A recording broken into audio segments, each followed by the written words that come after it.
Hey everybody, welcome to the next episode of the Strand Tennis Center podcast, filled with tips, advice, tennis, not tennis, just life advice too, whatever you need. Like it on YouTube, share it on the podcast as well. Thank you.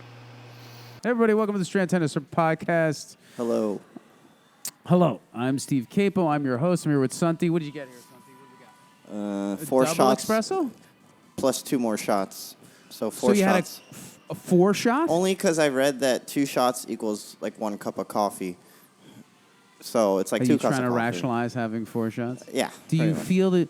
Do you find yourself? Like jittery and stuff? Yeah. Nah, not so much. So coffee I guess doesn't because I bother got you used too to much. it. Yeah, no. I guess you like build a tolerance. You know the fun facts of coffee, right? You know the half-life of coffee. You know that.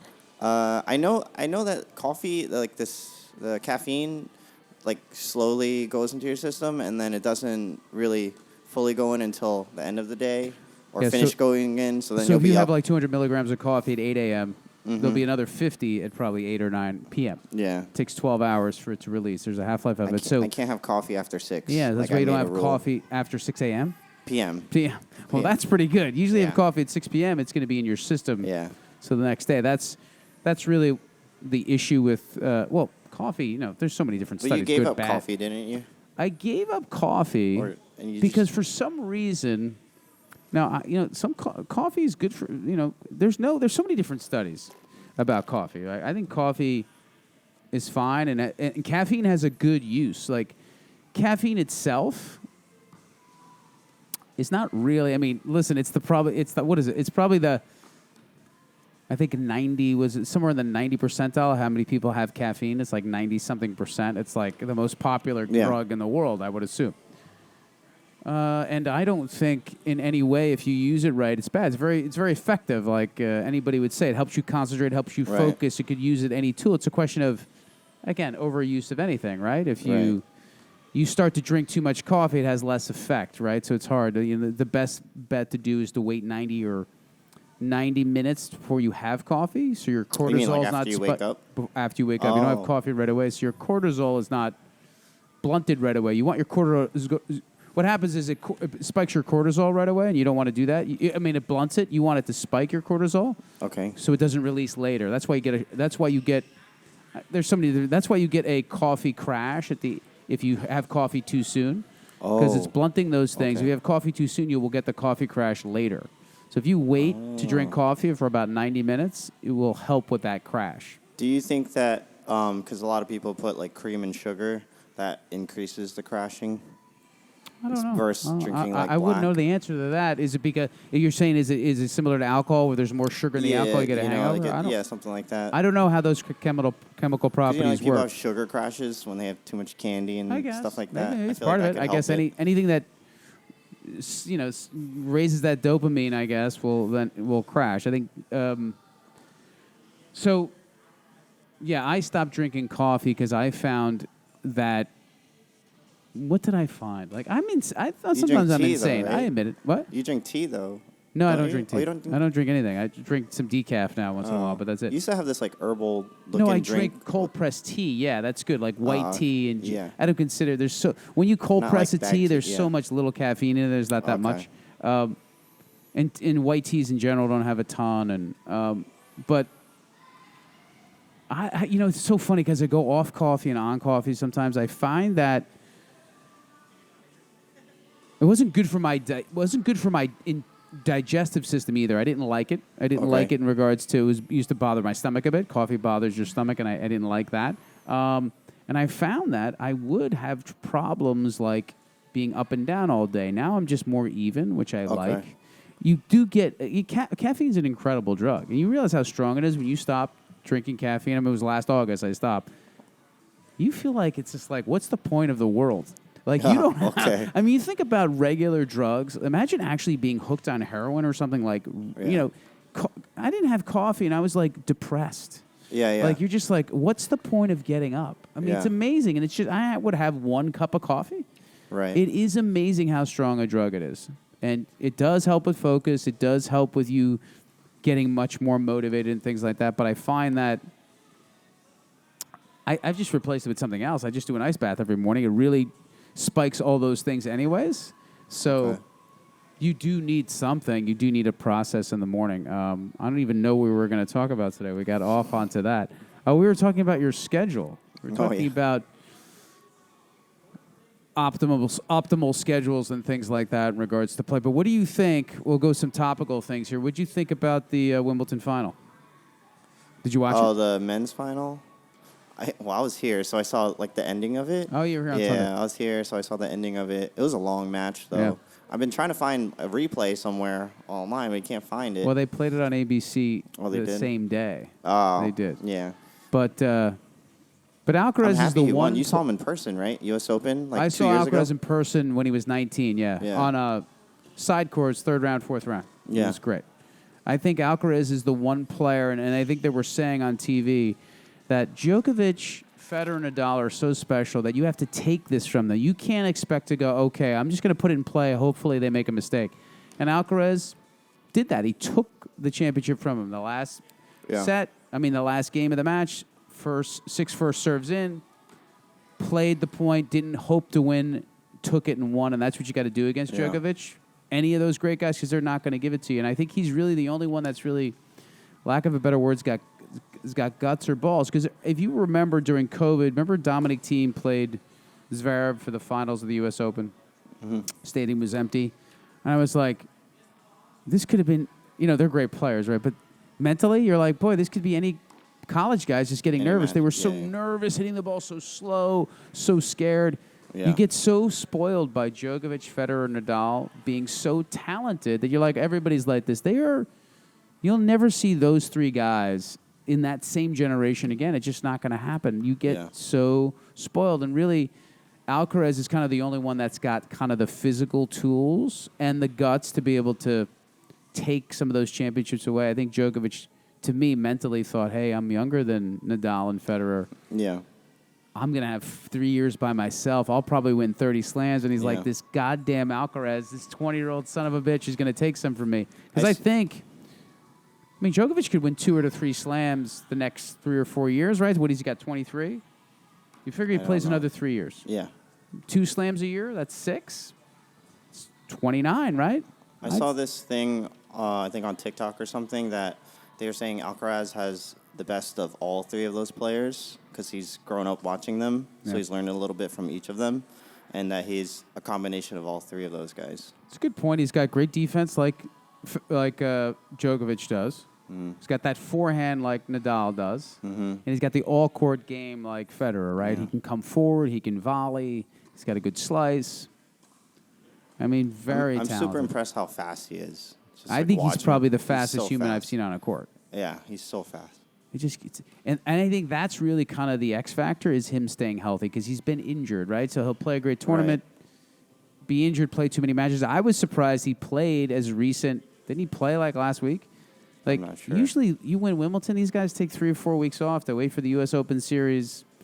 They play August 7th or something, and then they take a month. I think at the French he cramped up. Yeah, right? well, and he was playing that Djokovic one was too. different. He cramped, but he was playing last year Latin American swing in February and stuff, and was out. He got injured, and then he's just had some tweaks, and he didn't play the Australian Open because he was injured. Remember, he was injured before the Australian, so that's going to be the X factor whether he stays healthy. Yeah, he cramped up because he got so amped up at the French Open. He cramped up, and that was the same thing. They split sets. Yeah, it could have gone anyway. I think. We can have some fun here. This is just like, I'm gonna make fun of some networks. You ever see these network shows where they're just like, oh, let's talk about a topic. Can like some NFL thing? Can they do like it's all these predictions are so silly? But do you think that? How many slams do you think Alcaraz can win? He's 20 years old. At least 10. I think so. I think it's a nice round number. Yeah.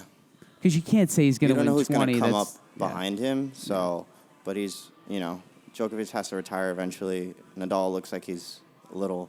He's got one more. Sore, he said he announced last year. Yeah. His last year is 2024. Yeah. So. Yeah. 10-ish. 10's a good number. I guess 10's a good number. So how do you think? What is the difference between, I discussed it. What do you think the difference is? You think because he has an all-court game, what's the difference between him, Medvedev, who's another guy in that ilk? I mean, Zverev. Who else? Who else has got a shot at winning a slam? Who else do you think? I just think he's like insanely fast. Like the points that a lot of people give up on, he'll just still go for it, somehow flick it back, and then stay alive. Yeah. Like I don't know how his legs do it. I find it, and sometimes I almost hope that he doesn't go for every ball because you think He's about he's it gonna like, get hurt or look, something. look, Yeah, he's like, it's all right. look, you don't like. He's young, he loves it, he's energetic. Like maybe you should just not go for this one. Right. A couple of balls here and there. That I think he'll do that when he gets older. Conserve I think he just some energy for conserve certain his points energy that are more and say, hey, important. I don't need to pull my quad on this one. Yeah. Let's go easy on that one, but super dynamic, super impressive. Will probably be. He's going to be up there, but the problem is you just never know. Like, there's a lot of talented people that are injured. Like Del Potro could have won 10 slams, right? The guy had so many wrist surgeries, so many injuries. It's not just being talented, and we'll talk about the mental side. The top 100 players, right? Would you figure they're probably all physically just as gifted, right? Yeah. Right. So the X factor is really how you perform under pressure. Right. And that's really all it is. It's just, and Billie Jean King always said it, and then we talked about this with Sergey. They just choke 20% less. That's all they do. They just are able to maintain and control their emotions a little bit better than everybody else. That's really the difference. Right. Because there's so many talented people. There's so many people that it's like business too. There's so many people who have great ideas. But what do you got to do? You've got to put those ideas into play. You've got to incorporate those ideas. You've got to put them into action. And you've got to have the tenacity and wherewithal to be able to stick to it and stick through it. Mm-hmm. So, but I was also going to, we were bringing this up about your schedule. Okay. What's a good schedule for you? Because we were talking about Thursday. Well, should you take off? And you're like, what's a good number of hours for you to come in? For just one day? Or you mean for one like day. a week? Well, for a day, you need, it depends where it is too. If it's in the morning, you could do like 1 or 2, it's fine. But if you're doing it in the middle of the day, 1 or 2 is just like, why am I coming in the middle of the day for an hour and then leaving? You can't go anywhere. You can't book a tea time. Look, you're so it. But or at the end of the day too, like 1 or 2 is okay. But then you're still thinking, okay, I could have spent the whole day doing this, and then I have to come in for 1 hour. It's good you have leverage. Yeah. But that's the good thing is that you can go, okay, I don't even need this 2 hours of money. I'd rather just do something that I want. Right. Right? Yeah. That's, again, we've talked about that as having leverage and control over your own life to be able to say, hey, I don't need to even do these 2 hours because I save my money, right, Sunti? I have an update for you. Oh, you yeah. know how we were working on paying off these credit cards? Yeah. Well, you told me to work on paying off these credit cards. I paid off all my smaller cards. That's awesome. Now I have just the one card that I've been working on. Good for you, though. Yeah. That's great. It's taken a while. And you transferred, this will be a money show, you transferred that to a zero interest thing it's for currently long. at a zero interest. For how long? Which Would they give you? expires in December. They give you they give you a year? That's They great. gave me though. like a while. Yeah, I forgot when I transferred it, but so that's I have why till December. So then you got to hit the So I have balance to hard right now. Yeah, hit it hard for that one. Yeah. Yeah. That's so, awesome. Yeah. I think that's a great promotion to be able to pay yourself off. I think it's a great idea business-wise to get people's money, so get people's Right. debt. So if you want to have a business where you acquire people's debt, that's a great idea. I'll give you zero interest for a year because they usually go, oh, they're not going to pay it anyways. I think it's very interesting that I haven't been net positive since when I lived in Colorado. So back then I had a bunch saved up, moved out there, and then got a job, and then didn't really like it, so I just kind of lived off savings. And then as I came back, and then I had a restaurant, I was still pretty net positive, and then COVID came. Then I just racked up a huge grocery bill. I was like, I'm going to eat what I want to eat. Working, that's when I had my ACL surgery, so I couldn't really run around anyway. I could get an office job, but I didn't really want to do that. And then now that when I started working here a little over 2 years ago, I was getting really pretty good pay, and then then I just started buying stuff because that's what happens as you just want to buy stuff. Bought a guitar, bought a PlayStation, whatever. Bought another car, and then you're like, okay, that didn't make sense. Why did I do all these things? Now looking back at it now, I'm like, I should probably have spent money wisely, paid off that initial card first, and then I would have been fine a good couple months ago. Yeah, so. Usually that's what happens with people. When they get more money, they spend more money instead of going the other way. You can go the opposite way, make more money and contract a little bit. Right. And spend less. It's a huge, huge advantage maker. And we always say, you have to withhold gratification as long as you can. The problem was I was like, Sunti bought a motorcycle. What happened to that motorcycle? I bought it.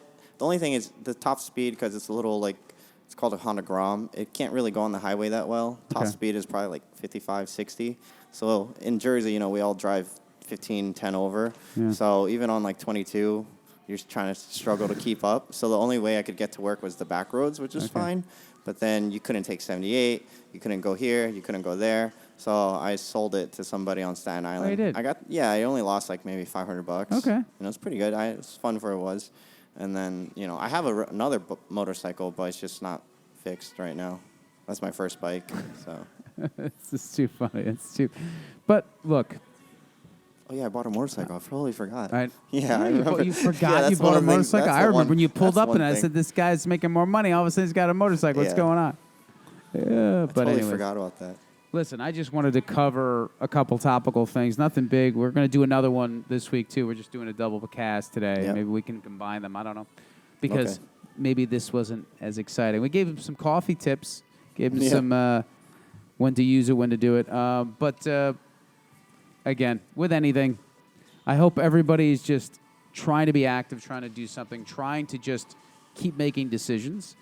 And that's really going to give you the answer. Just keep making decisions, keep making them. I'll repeat them forever and ever and ever. I'm sure I repeat the same thing all the time. But listen, if the podcast helps you at all, just share it with somebody. Let them know about it. We appreciate it. And have a good day. Thanks. Hey, everybody. Hope you like the podcast. Please share it with your friends, anybody that you know, anybody that's into tennis, anybody that's into bettering themselves. Share it.